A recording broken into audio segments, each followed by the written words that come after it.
सरकार भले ही बेटियों को लेकर बराबरी के लाख दावे करती हो, बेटी बचाओ बेटी पढ़ाओ का नारा बुलंद करती हो, लेकिन आज भी बेटियों के प्रति दकियानूसी सोच रखने वाले लोगों की मानसिकता को दूर नहीं कर पाई।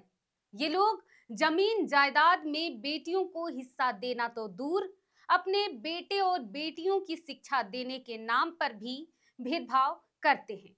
ऐसे ही कुछ तथ्य एक रिपोर्ट में सामने आए हैं, जिसे जानने के बाद आप भी सोच में पड़ जाएंगे कि आखिर कैसे कोई माँ बाप अपने ही बच्चों के बीच शिक्षा के आधार पर भी लिंग भेद कर सकते हैं। अब क्या है इस पूरे रिपोर्ट में, आइए आपको विस्तार से बताते हैं।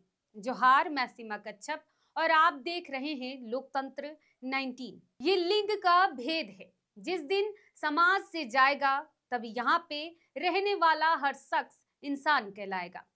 भले ही देश में बेटियों को लेकर बेटी बचाओ बेटी पढ़ाओ के बड़े बड़े नारे लगवाए जाते हैं, बेटी पढ़ाओ कहकर कार्यक्रम किए जाते हैं, तो कहीं नुक्कड़ नाटक के माध्यम से बेटी बेटा में कोई फर्क नहीं कहकर लोगों को जागरूक किया जाता है।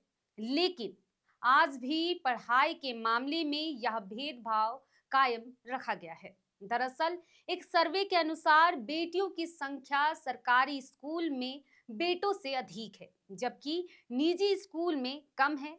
इसमें भी अगर हम टोटल की बात करें तो यहाँ भी छात्राओं की संख्या कम है। यहाँ तक कि आज भी नामांकन के मामले में लड़कियों की संख्या लगातार लड़कों से कम होती जा रही है, जो काफी चिंतनीय का विषय है। हैरानी वाली बात तो यह है कि इन बच्चियों का सरकारी स्कूलों में नामांकन इसलिए भी करवाया जाता है क्योंकि वहां ना तो कोई फीस लगती है, ना ही किसी तरह का कोई खर्च पड़ता है, बल्कि सरकार की ओर से इन स्कूलों में पढ़ाई कर रही इन छात्राओं को सरकारी योजनाओं का लाभ मिलता है। आप ही सोचिए, एक तरफ बेटियों को सरकारी स्कूलों में अधिक दाखिला करवाया जा रहा है और बेटों को इसके ठीक विपरीत उनकी अच्छी पढ़ाई, अच्छी शिक्षा मिल सके, इसलिए उन्हें प्राइवेट स्कूलों में डाला जा रहा है। साल 2011 की जनगणना के अनुसार झारखंड का औसत लिंग अनुपात 948 है, जो प्रति हजार पुरुषों पर 943 महिलाओं के राष्ट्रीय औसत से अधिक है। साथ ही झारखंड का बाल लिंग अनुपात 6 वर्ष से कम आयु के बच्चे 948 है, जो भारत के 918 से बहुत अधिक है। जिसमें से अगर हम यू डायस प्लस के आंकड़े को देखें तो राज्य के स्कूलों में कुल 71,43,255 छात्र छात्राएं नामांकित है। इनमें से 36,60,138 छात्र और 34,83,117 छात्राएं हैं। इस प्रकार छात्रों की तुलना में 1,77,021 छात्राएं कम नामांकित है, जिसमें सरकारी स्कूलों में शैक्षणिक सत्र 2023 से 2024 में कुल 23,72,016 छात्र नामांकित हुए हैं। इसी सत्र में छात्राओं की संख्या 24,71,831 है। ऐसे में छात्राओं की संख्या 99,715 अधिक है।